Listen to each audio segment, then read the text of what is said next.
A young black woman, Amara Daniels, walks into an airport to catch a flight, but when a racist gate agent seizes her passport and burns it in front of shocked passengers, humiliation seems inevitable. The silence of bystanders deepens her isolation, until the moment she reveals her true identity. Chief FAA Inspector, the highest authority overseeing every airline and airport. What begins as one woman's abuse of power spirals into a national scandal. Coworkers betray their colleague. Passengers step forward as witnesses, and viral videos ignite protests across the country.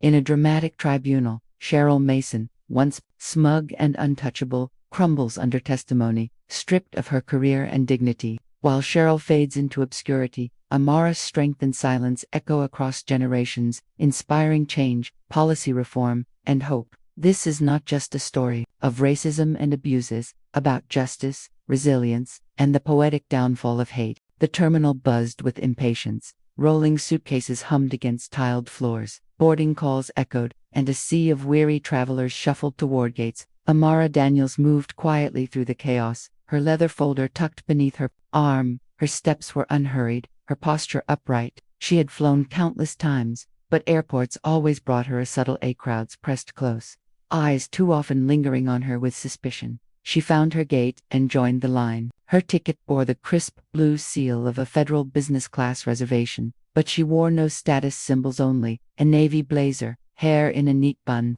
and her steady calm. Next, called the gate agent. Cheryl Mason, early 50s, blonde bob, sharp eyes that narrowed before Amara even reached the counter. Amara offered a polite smile. Good evening. Cheryl did not smile back. Ticket and passport. Amara handed them over. Cheryl pinched the passport as though it carried grime. She flipped through slowly, glancing up and down at Amara's face. This your passport? She asked flatly. Yes. Cheryl held the photo up, staring, tilting the page side to side. Too long. Amara noticed the line behind her shuffle impatiently. It looks worn. Cheryl's lips twisted faintly. It's valid, Amara replied, evenly. Cheryl raised a brow. We'll see. Her fingers hovered over the keyboard, typing far more than necessary. She glanced at the screen, then at Amara again, as though searching for flaws. Behind, a white man in a golf shirt muttered, Come on, hurry up. Amara inhaled, steady. She had been here before. Always the extra scrutiny, the unnecessary pauses. Finally, Cheryl shoved the ticket back. Fine. Wait off to the side. Boarding hasn't begun. Amara stepped away, finding a chair near the window. Planes glided across the tarmac under sodium lights, mechanical birds awaiting takeoff. She watched, silent, but her chest felt tight. Boarding announcements rolled out. First class, business, families. Each time, Cheryl's voice carried a clipped sharpness, but Amara noticed it softened for others' jokes. Casual, have a great flight. When Amara approached again, Cheryl's eyes narrowed further. You again, she muttered, though it was clearly Amara's turn. Yes, Group 2, business class, Amara replied. Cheryl sighed as though burdened. Hand it over again. Amara hesitated. You already scanned it. Do you want to board or not? The line pressed forward, restless. Amara met Cheryl's stare. But unyielding, and placed her passport back on the counter. Cheryl smirked faintly, a predator scenting weakness. The tension coiled tighter. Something ugly glimmered in Cheryl's eyes, an intent Amara recognized too well. This night would not be ordinary. Step aside. Cheryl's voice cut sharp through the boarding area. Passengers glanced up, some annoyed, others curious. Amara stood at the gate once more, ticket in hand. Expression.com. I've already presented my documents, she said, her tone even. Then present them again. Cheryl snapped. You think I don't know when something's off? Murmurs rippled through the line. A businessman whispered, She's holding everyone up. A young woman tugged her boyfriend's sleeve, phone half-raised, recording. Amara exhaled slowly, and handed over her passport again. Her eyes held Cheryl's quiet steel. Cheryl pinched it between two fingers like refuse. Interesting. She flipped pages deliberately, pausing too long at every stamp. It's a valid U.S. passport, Amara said firmly. Looks fake to me, Cheryl announced loudly, turning toward the waiting crowd. Doesn't it look fake to you? Passengers craned their necks. Some squinted, most shrugged. A few shook their heads, uncomfortable but silent. Excuse me, Amara's voice steadied, though her pulse pounded. That is a federal document. I am asking you to return it. Cheryl smirked. Maybe after I confirm you're not trying to sneak through. Happens all the time. People buying these cheap counterfeits overseas. That is slander, Amara replied. Her voice did not rise. She would not give Cheryl the satisfaction. Oh, please. Cheryl leaned closer, lowering her voice just enough for only Amara and the microphone of a nearby phone to catch. You people are always dramatic when someone checks the rules. I'm just doing my job. You're exceeding it, Amara answered. The businessman scoffed. If she has nothing to hide, why's she making a fuss? Cheryl seized the moment. She lifted the passport high, like contraband seized in a raid. This doesn't feel right. Doesn't look right. And until I say otherwise, you're not boarding. Gasps threaded through the crowd. A mother held her child tighter. A teenager whispered, Damn, she's serious. Return it now. Amara's voice carried, firm enough to cut through the noise. But Cheryl's grin widened. With theatrical slowness, she tore at the corner of the passport's cover. A collective intake of breath froze the air. Stop, Amara said sharply. Oh, you want it back? Sure. Cheryl pulled a silver lighter from her pocket. The kind airlines often banned even in carry-ons. With a flick, a flame danced. Don't. Amara lunged forward. But two of Cheryl's coworkers blocked her path, hesitant yet complicit. The crowd gasped louder as Cheryl pressed the flame against the passport's corner. Paper blackened, curled, and then erupted in orange. She dropped the flaming passport into a trash bin. The smell of charred paper filled the air. Silence crashed over the gate. Someone whispered, horrified, She burned it. Another muttered, Is that even legal? Phones rose like a field of antennas, recording. Amara stood still, perfectly still. Her hands trembled, but her face was stone. Cheryl dusted her palms as if she'd rid herself of filth. Problem solved. No passport, no flight. You can step aside, ma'am. Ma'am, Amara echoed quietly. Yes, ma'am. Cheryl's voice dripped with mock courtesy. Rules are rules. If you can't produce valid documents, you can't fly. Simple as that. Her coworkers shifted uncomfortably, glancing between one another. A supervisor in a cheap blazer lingered near the desk but said nothing. Passengers muttered, Did she really just? She can't do that. Well, maybe the passport was fake. Or maybe she just doesn't like her face. Amara's chest rose and fell once, deeply. Her silence carried a gravity that unsettled even those who had cheered Cheryl moments before. Finally, Amara spoke. Her voice was low, but the words cut like glass. You destroyed federal property. In front of witnesses.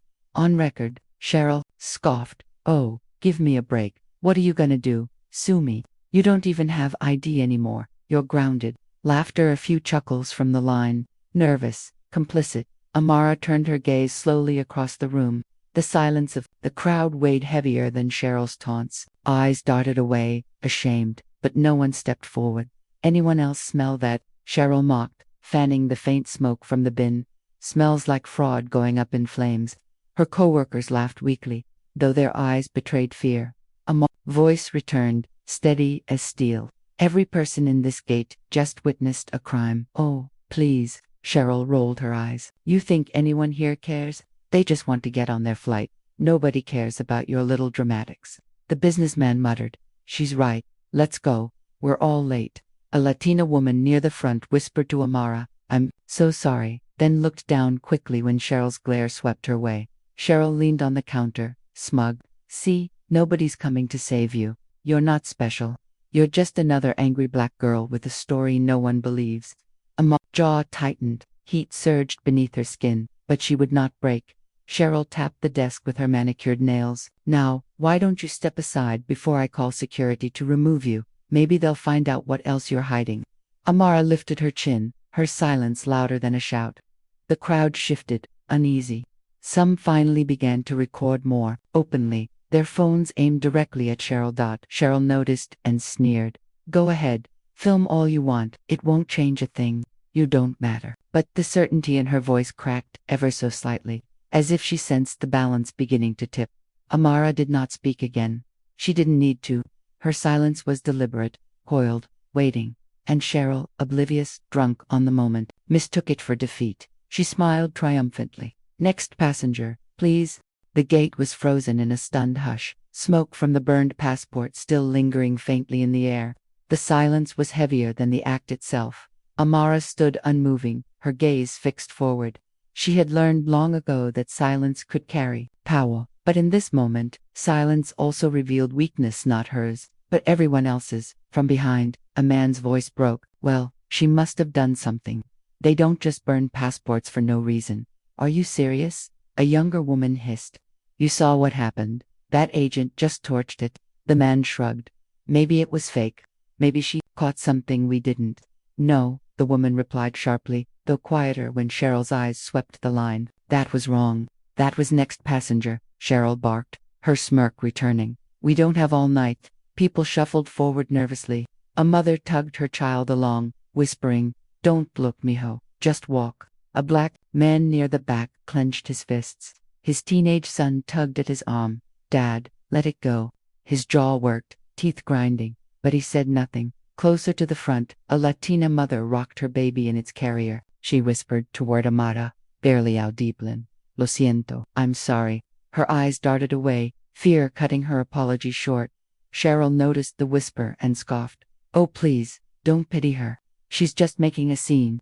Murmurs stirred. Again, isn't that illegal? She destroyed government property. She don't get involved. It's none of our business. A young man with headphones pulled them down.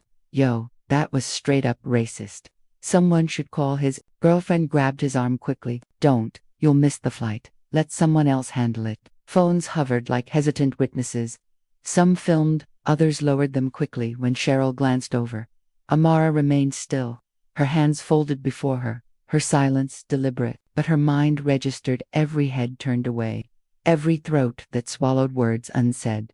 She spoke at last, her tone quiet but firm. Every silence here will be remembered. The words landed like a stone tossed into a pond, rippling through the uneasy crowd. Several passengers avoided her gaze. The businessman from earlier sneered, Oh, don't play the martyr. Everyone's tired. We just want to get to our destination. Stop holding us up. Amara's eyes turned on him. She did not reply. The young woman beside him whispered, You don't see what's happening. She was targeted. That was shut it.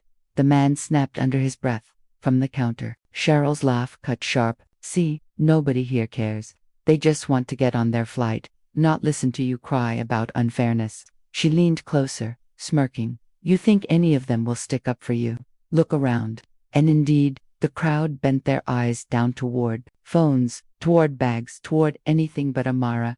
Amara inhaled once, steady. Their silence says more than their words ever could. Cheryl rolled her eyes. Dramatic. She turned to the next passenger. Boarding pass, please. A woman in a headscarf hesitated. Her hands shook as she handed over her ticket. Cheryl scanned it with a grin, letting her through quickly. The woman passed Amara slowly. Their eyes met, a flicker of solidarity, muted, fearful, but present moved between them. The teenager who had tried to film earlier whispered to his friend, Dude, this is gonna blow up online. Yeah, but by then, it'll be too late. His friend answered. Amara's silence pressed on, wrapping the crowd like a shroud. She did not argue. She did not beg. Her restraint carried a sharper edge than any outburst could. Passengers continued to board. Each step forward a small betrayal. Not one intervened. Not one demanded Cheryl be stopped at the gate. Cheryl called after Amara one last time, her smirk confident. See, nobody's on your side. You're alone. But even as Cheryl reveled in her false victory, a dozen cameras had caught every word, every smirk, every flicker of flame, and Amara knew silence could be broken, not by those present now, but by what the world would see soon enough. She folded her hands, eyes forward, steady as iron. This wasn't the end. This was the moment before the storm. The gate agent's smirk lingered like smoke. Cheryl Mason leaned her elbows on the counter, triumphant. Security will be here in a minute, she said, voice dripping superiority. You'll be escorted out. You can yell all you want, but without ID you're nothing. Amara stood still, gaze unblinking. Passengers shuffled, whispering. The smell of char still clung to the air. A man muttered, She should just leave. Another whispered, She's not gonna win. Cheryl tapped the desk with her nails, mocking, What's wrong? Cat got your tongue. Finally, Amara spoke. Her tone was calm, resonant. You've committed a federal crime, Cheryl scoffed. Oh, please, spare me the theatrics. You destroyed a United States passport. That is government property. So what? Cheryl sneered. It was fake. Don't act like it was real. Amara's gaze sharpened. You are unqualified to make that determination. The crowd stirred at the firmness in her voice. Cheryl waved it off with a laugh. Lady, you're just another passenger. You don't make the rules here. I do. Silence fell. Amara stepped forward, her voice steady but carrying weight. I am not just a passenger. Cheryl rolled her eyes. Oh, let me guess, you're a lawyer. You'll sue me. Boo-hoo. Amara's jaw tightened. My name is Amara Daniels. I am the Chief Inspector for the Federal Aviation Administration.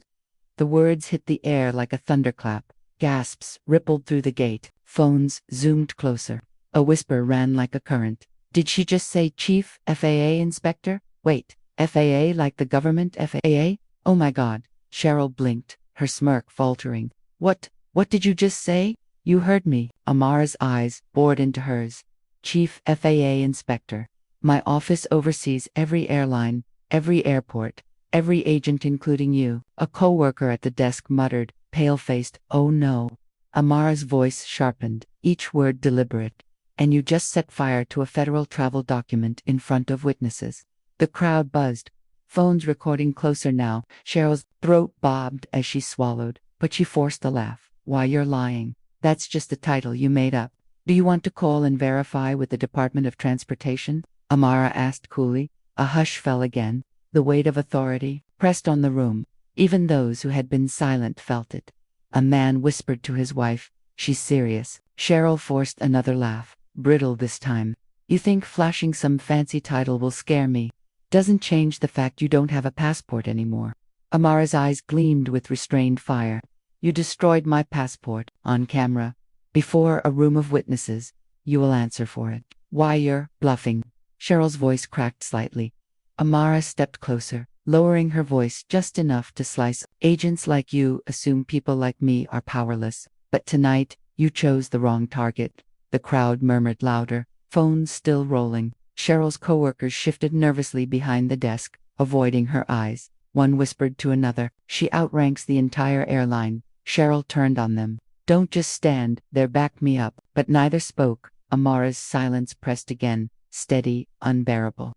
Then she spoke, calm and lethal. You are already finished. Every word, every action is documented.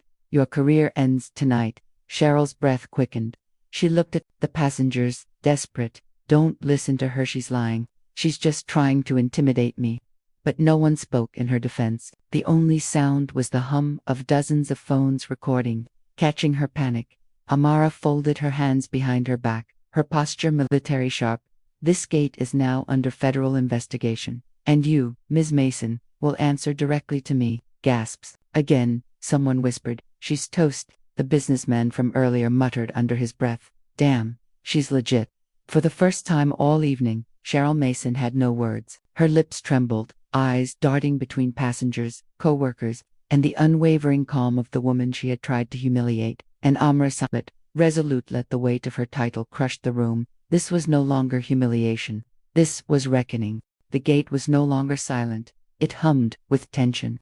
Phones hovered like hungry eyes, every lens aimed at Cheryl Mason. Amara Daniels remained steady, voice low but commanding. This is now a federal matter. Security will be summoned. Cheryl scoffed, though her laughter rang hollow. Call whoever you want. Security knows me. They'll throw you out before they believe some made-up title. Her coworker flinched. Shara, watch, she snapped. Don't just stand there, she's bluffing. The younger coworker swallowed. If she really is FAA, don't be stupid, Cheryl barked. She's no inspector. Look at her. She's just another passenger playing victim. Amara's eyes flicked toward the coworker. Would you like to risk your job on that assumption? The girl's face strained, of color. She stepped back from the counter. Passengers stirred. Someone whispered, oh my God, this is serious. Another, she's really FAA. She's got that energy like she's in charge. A teenage boy muttered, Cheryl's done. His friend elbowed him to hush. Amara reached calmly into her folder. She produced a slim ID case, flipping it open with precision. The federal seal gleamed under fluorescent lights. "I suggest you call airport security yourself," she said evenly, "before I request federal marshals to escort you in cuffs." Gasps rippled. A man muttered, "She's not bluffing." Cheryl's voice cracked as she tried to laugh. "Photoshop. Probably fake." The older coworker shook his head, whispering, "That's real." Amara tapped the counter once, not raising her voice. "Do it. Call security." Cheryl faltered. For the first time, her authority wavered. She looked to the crowd, desperate. "Don't just stand there. Someone tell her she's out of line." But silence answered. Silence, and dozens of recording phones. Amara didn't move, didn't flinch. Her voice sliced through the murmurs. "Every second you delay is another count against you. Destruction of a federal passport, obstruction of travel, abuse of authority. You can't talk to me like that." Cheryl's face flushed red. "I work here. I decide who boards and who doesn't." "Not anymore," Amara said. Her words struck like a gavel. The younger coworker picked up the desk phone, hesitating. Cheryl swatted her hand away. "Don't you dare." The older coworker finally spoke, voice low. "Cheryl, we can't cover for this." "Not this time." Cheryl's head whipped around. "You spineless coward." Passengers gasped at the outburst. Cameras zoomed closer. A middle-aged woman muttered, "Wow, she's unraveling." Amara stood tall, her calmness now radiant. She didn't need to shout. Every eye was already on her dot.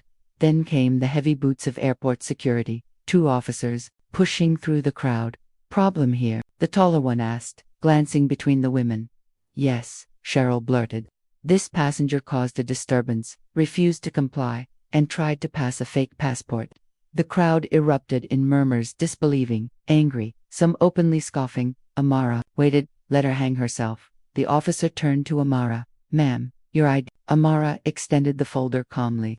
"Federal Aviation Administration. Chief Inspector Daniels." This agent, she tilted her chin toward Cheryl, destroyed my U.S. passport in front of these witnesses. The shorter officer frowned. "Destroyed, as in, she burned it," a teenager shouted from the line, holding up his phone. "I got the whole thing on video." "Same here," another passenger chimed in. "Check my footage." The officers exchanged looks. Amara's voice was firm. "Place her under detainment now." Cheryl gasped. "What? You can't." "No, she's lying." She turned desperately toward the crowd. "Tell them. Somebody tell them she's lying." But no one spoke for her. Only the quiet glow of dozens of screens, all recording her downfall. "Hands, where we can see them," the taller officer ordered. Cheryl shrieked. "I'm the employee. I'm the victim here. She's pulling the race card, don't you see?" Gasps. Some passengers muttered angrily. "Race card," one woman repeated in disbelief. "Did she really just say that?" Another hissed. "She's finished." Someone whispered. Amara's tone was razor-calm. "That phrase will sound very interesting when replayed in federal court." Cheryl thrashed as the officers took her by the arms. "No, you don't understand. I was protecting the flight." Chishi looked suspicious. "Suspicious," Amara repeated, her voice carrying, "for existing while black." The crowd murmured louder, the tension shifting fully against Cheryl. The older coworker shook his head, defeated. "She's been like this for years, always targeting people." The younger coworker whispered, almost tearful, "We tried to ignore it. I didn't think it would go this far." Phones caught every word. Cheryl shrieked again, struggling as the officers guided her back. "This isn't over. I'll sue all of you." "I'll enough," the taller officer snapped. The passengers burst into scattered applause, not joyous, but cathartic, angry, relief mixed with shame. Amara remained still, expression calm but eyes fierce. "This is only the beginning," she said quietly, though the words carried. And Cheryl Mason, dragged away in front of everyone she had once ruled over with arrogance, felt the collapse of her empire in real time. Every silence that had once shielded her was gone. Every ally had turned. Every second was captured, immortalized, and Amara Daniels, no longer silent, stood unbroken.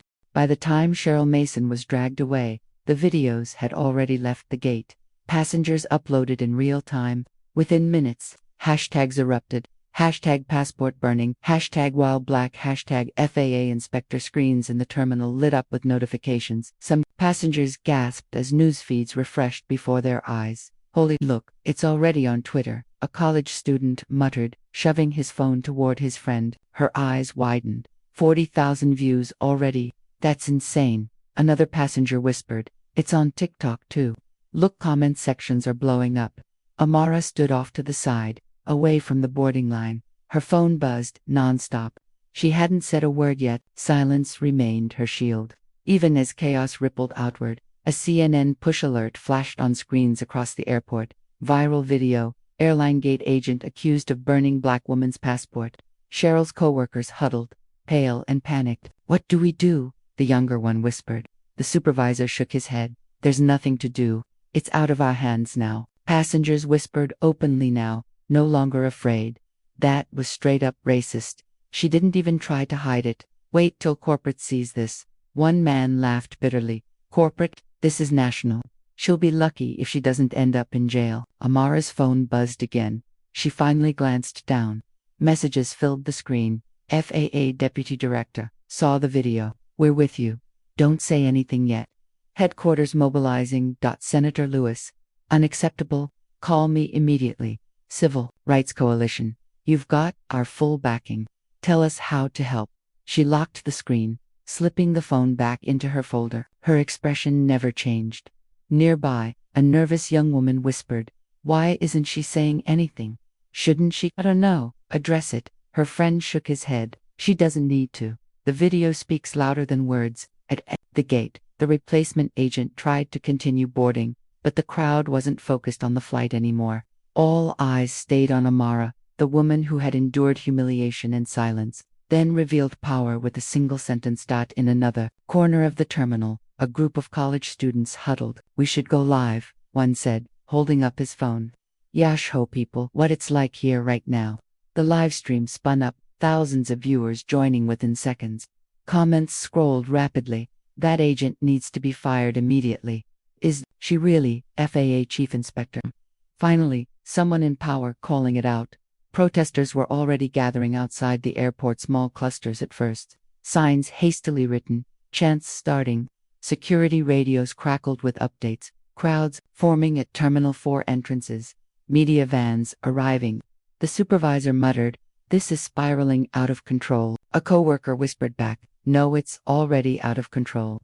Amara remained silent, watching the unfolding storm. Her hands rested calmly at her sides, but her mind moved sharp and quick. This wasn't about one passport anymore. It was about all the silences that had stacked like bricks until tonight. Finally, one passenger, middle-aged black woman, stepped closer. Her voice trembled, but she spoke loud enough for others to hear. "Thank you. For standing strong. For not letting her." She paused, swallowed. "For not letting her win." Amara inclined her head. Nothing more. But the woman's eyes filled with tears. She turned to the crowd. "We can't stay silent about this anymore." More murmurs. Rose agreement now, not excuses. The tide was turning, and Amara, still silent, knew silence could wound, but silence could also sharpen into power. Cheryl Mason sat in the back of a security office, her wrists free but her world collapsing. The room was sterile, humming with fluorescent lights. She tried to steady her breath, but the voices outside the door pierced through. She burned it on camera. "I told you she's been like this for years. Union won't cover that."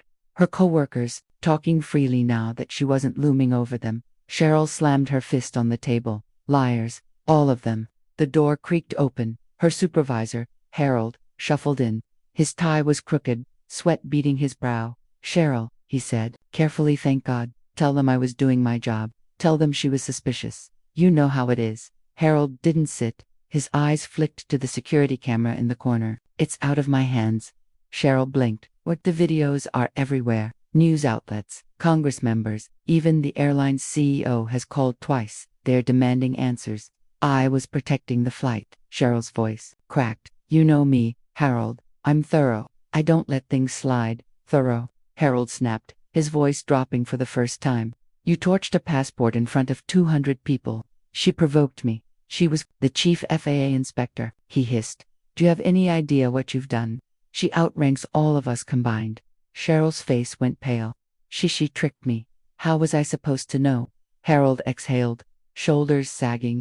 "There have been complaints for years, Cheryl, from passengers, from staff. I buried them. We all did. But this is indefensible. Her stomach twisted. You can't turn on me. You've covered for me before. Not anymore, Harold muttered. Not when my career's on the line. He left without another glance. Hours later, the union representative arrived, a heavy-set man with tired eyes and a briefcase. Cheryl leaned forward desperately. Finally, you're here to help me, right? They're trying to railroad me. The rep cut her off. Stop talking. Cheryl froze. He sat down, voice flat. The union cannot represent you on this matter. Destruction of federal property, racial discrimination, crossed into criminal territory. We only handle employment disputes, not felonies. Her mouth opened and closed. But you have to. That's your job. His expression didn't change. Our job is to protect the union as a whole. Covering you would destroy it. Tears stung her eyes. So you're abandoning me too. He gathered his papers calmly. You abandoned yourself the second you lit that passport on fire. He walked out, leaving her in silence. Meanwhile, across the terminal, Amara sat in a private lounge. She hadn't requested it. Airport officials had scrambled to offer whatever they could. She sipped water, phone buzzing with messages, but her focus stayed sharp. The young coworker who had blocked her earlier entered hesitantly. Her hands shook. Miss Daniels. Amara looked up, eyes calm but piercing. Yes, the girl swallowed hard. I need to tell you something. Charles, she's been like this forever. Always targeting black passengers, immigrants, people who didn't speak English well. We all saw it, but nobody stopped her. Why? Amara asked quietly. Her voice trembled. Fear. She controlled the schedule. She could get us written up. She made examples out of people. And so you stayed silent, Amara said evenly. The girl nodded, tears forming. Yes, I'm sorry. I should have said something sooner. Amara's gaze softened slightly. Better late than never.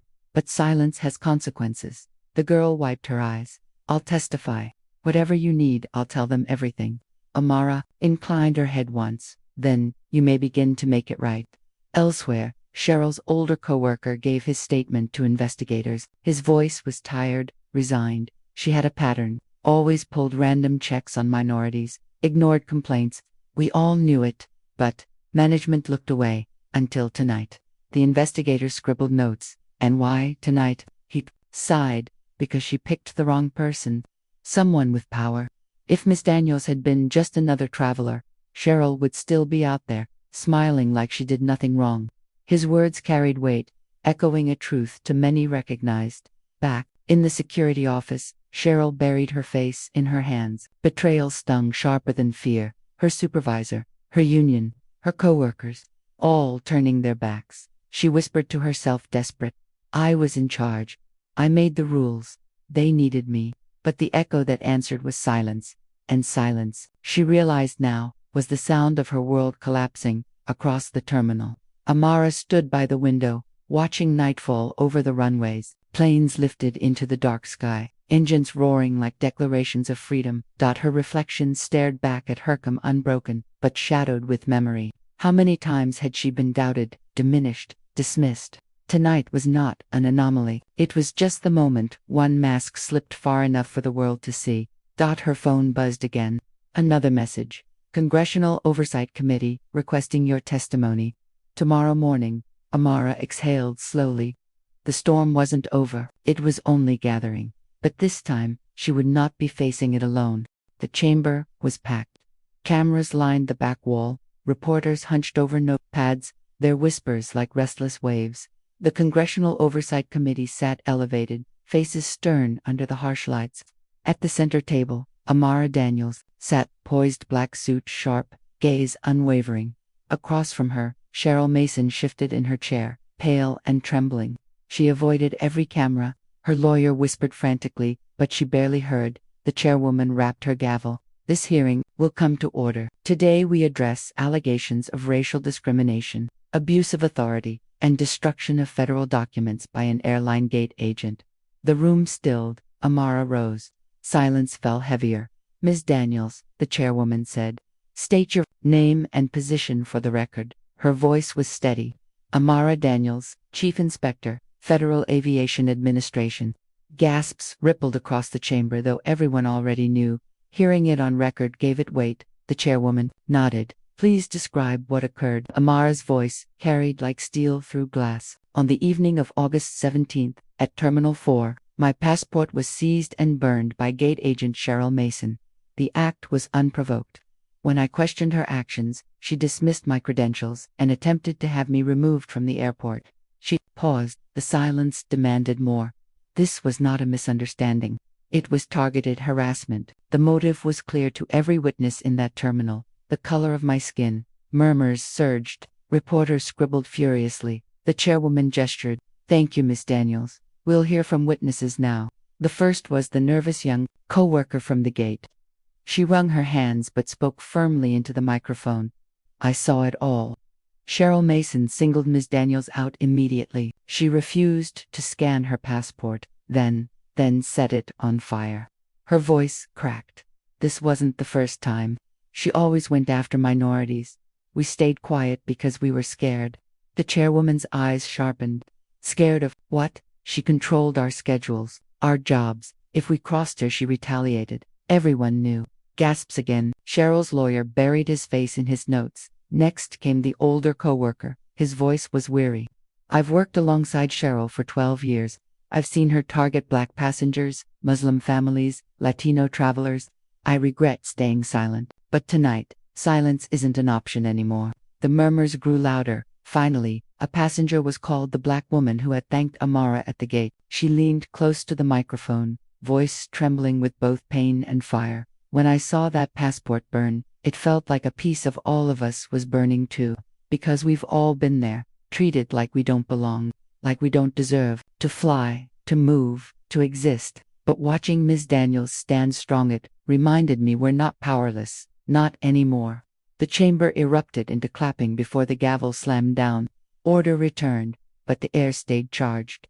The chairwoman turned sharply. Ms. Mason, you've heard the testimony. Do you wish to respond?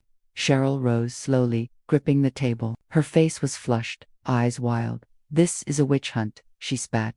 I was doing my job. That passport looked suspicious. Anyone would have acted the same. Her lawyer tugged at her sleeve, hissing. Sit down, but she ripped her arm free. No, I won't sit here while they ruin me. This is reverse discrimination. I'm the victim here. Boos echoed from the public gallery. The chairwoman slammed the gavel again. Order. Amara's eyes met Cheryl's across the chamber.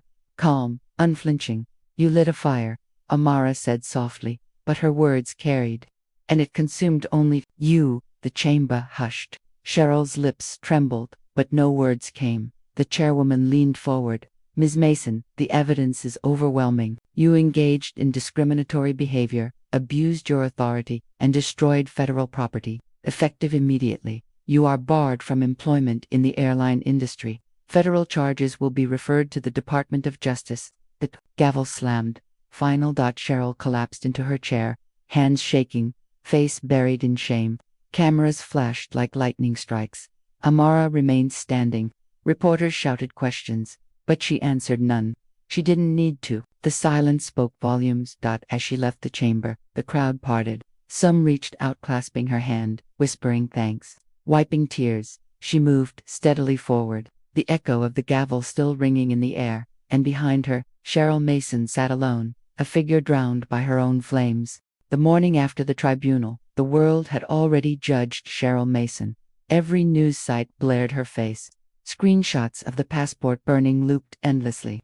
Headlines screaming, gate agent accused of racism loses everything. Passport burning sparks national outrage. FAA inspector targeted at airport. Investigation ongoing. On social media, the memes were relentless. Cheryl's smirk frozen beside captions like that. Look, when you torch your career. At the airport itself, whispers carried through the terminals. Did you see the video? She'll never work again. They said she might face jail time. Even her former coworkers avoided speaking her name. Meanwhile, Amara Daniels sat in her quiet office at FAA headquarters. A bouquet of flowers rested on her desk, sent by a coalition of flight attendants. Beside it lay a handwritten note from the Black woman who had spoken at the hearing. Thank you. You gave us all a voice. Her phone rang. Her deputy. Chief, NBC wants an interview. CNN too. They're all asking for you. Amara looked out the window at the skyline. No interviews, she said. The story isn't mine. It's bigger than me. Understood. She ended the call. Silence, once her shield, now felt like power reclaimed. Cheryl Mason, on the other hand, sat slumped on the couch of her small apartment. The blinds were drawn tight, but she couldn't block out the noise of the world outside. Her phone buzzed with messages, angry strangers, old friends cutting ties, even family members saying they couldn't defend her. Her lawyer's voicemail was merciless. Cheryl, you're finished. The airline won't back you, the union won't back you, and I can't work miracles. You need to prepare for charges. She hurled the phone across the room. It cracked against the wall, battery popping out. She whispered to herself, they'll forget. People always forget. This will blow over. Buffed. Even she didn't believe it. Back in Washington, Amara walked the halls of Congress for a follow-up briefing. Lawmakers shook her hand as she passed. Your strength inspired millions, one said. You reminded us silence isn't weakness, another added. Amara only nodded. Praise was noise. Action was what mattered. Inside the chamber, a young aide caught up to her. Ms. Daniels, can I say something? Amara paused. The aide's voice trembled. My father. He was stopped at an airport years ago, detained for hours, treated like he was nothing. He never flew again after that. When I saw what you went through, I thought of him. I just wanted to say thank you. For the first time in days, Amara's eyes softened. She touched the aide's shoulder gently. Tell him he wasn't alone. And neither are you. Across town, a late-night comedy host roasted Cheryl's downfall to roaring laughter. Burning a passport in front of the FAA Chief Inspector. That's not just racist, it's career suicide by arson. Clips of the audience doubled over in laughter, trended almost as much as the original video. Cheryl watched alone in the dark, face pale in the flicker of the TV. Later that week, Amara returned quietly to the same airport, not in the spotlight, not as a headline, just as herself. Passengers recognized her immediately. Phones rose again, but this time in admiration. One man stepped forward. Ms. Daniels, I travel for work every week. What you didn't made us all feel safer. Thank you. A young woman added, my daughter saw you on TV. She said, she looks like me. She's powerful. She's only 8. Amara smiled faintly. Tell her she's already powerful. They boarded their planes with lighter steps, as if something heavy had been lifted. Cheryl, meanwhile, was summoned to a federal court for arraignment. Cameras swarmed her as she was led in. Once, she had strutted through airports with authority. Now, she hid her face behind sunglasses, hands trembling. Reporters shouted, Cheryl, any regrets? Do you have a statement from Ms. Daniels? Do you accept responsibility? She stayed silent, but unlike Amara's silence, hers was hollow, desperate, shrinking. Weeks later, Amara sat on her porch, sipping tea as dusk painted the sky. Her phone buzzed again, but she ignored it. For the first time in a long while, she allowed herself stillness. The world outside still raged with injustice, she knew, but this battle had shown something undeniable. Silence could endure humiliation, but it could also sharpen into a blade that cut through lies. She closed her eyes, the hum of the world softened, and in the quiet, her own strength echoed back. Justice was not the end, but it was a beginning, and somewhere in the shadows of obscurity, Cheryl Mason faded into irrelevance, a name remembered only as a warning, not as power. 5 years later, the airport bustled as always. Flights arrived, families reunited, business people hurried toward meetings. The incident that once set the world ablaze was now a chapter in history books, a case study in diversity training, a warning taught in corporate seminars. Most travelers didn't know the name Cheryl Mason anymore, but they knew what she had done. Cheryl herself lived in obscurity. After serving a brief sentence and losing every appeal, she worked behind the counter of a small pawn shop in a forgotten corner of town. No cameras followed her now. No coworkers deferred to her. When customers recognized her rarely, it was only to whisper, "Isn't that the woman who burned that passport?" She would flinch, pretend she hadn't heard, and bury herself in silence. Her power, once abused, was gone forever. Meanwhile, Amara Daniels' name had grown in weight, not for fame's sake, but for impact. Her story had fueled policy changes, stricter oversight for airline employees, mandatory bias training, and whistleblower protections for staff who spoke against discrimination. She never sought celebrity, yet her speeches were quoted in classrooms, her hearings studied in law schools. And on this day, she walked quietly through the same terminal where it had all begun, not in her FAA uniform, not as a headline, but simply as herself. She paused at the gate. A mural covered the wall, now commissioned by the airport in the aftermath. It showed silhouettes of diverse travelers, passports held high like torches, of freedom. At the bottom, a single line was etched in steel: dignity is not granted, it is inherent. Amara traced the words lightly with her fingers. Excuse me, are you? She turned. A young girl, no older than 12, clutched her mother's hand. The girl's eyes were wide, her voice shy. Are you, Miss Daniels? Amara smiled softly. Yes, I am. The mother beamed. She did a school project on you, about courage. The girl pulled out a notebook, its pages decorated with printouts and handwriting. I wrote that you proved silence can be powerful, that you showed people it's okay not to shout, as long as you stand strong. Amara's throat tightened. She knelt so her eyes met the girl's. That's very wise. Hold on to that truth. The girl's face lit up. She whispered, almost to herself, one day I want to be like you. Amara touched her shoulder gently. One day, you'll be better, stronger. The mother thanked her, and they walked on. Amara watched them disappear into the crowd, a quiet pride stirring. That evening, Amara sat by her window at home, the city skyline glittering in the distance. She opened an old folder, the one she had carried that night. Inside, tucked safely, was a replacement passport. Its cover gleamed, unmarred, untouched. She held it for a long moment, then set it aside. The passport was no longer the symbol. The symbol was the silence she had carried, and how it had transformed into a voice for others. Cheryl Mason, across town, closed the pawnshop alone. She walked to her tiny apartment, the night air heavy around her. She avoided eye contact, kept her head down, her name reduced to a footnote of shame. She had once believed silence meant control, but silence had turned into her prison. Amara, by contrast, looked out into the night with calm certainty. She knew battle still raged. Racism had not vanished. Injustice had not disappeared, but justice had spoken once through her silence, and it would echo far beyond her lifetime. She closed her eyes, the city's hum like a lullaby. In that stillness, she smiled. The story was no longer hers alone. It belonged to everyone who refused to be erased.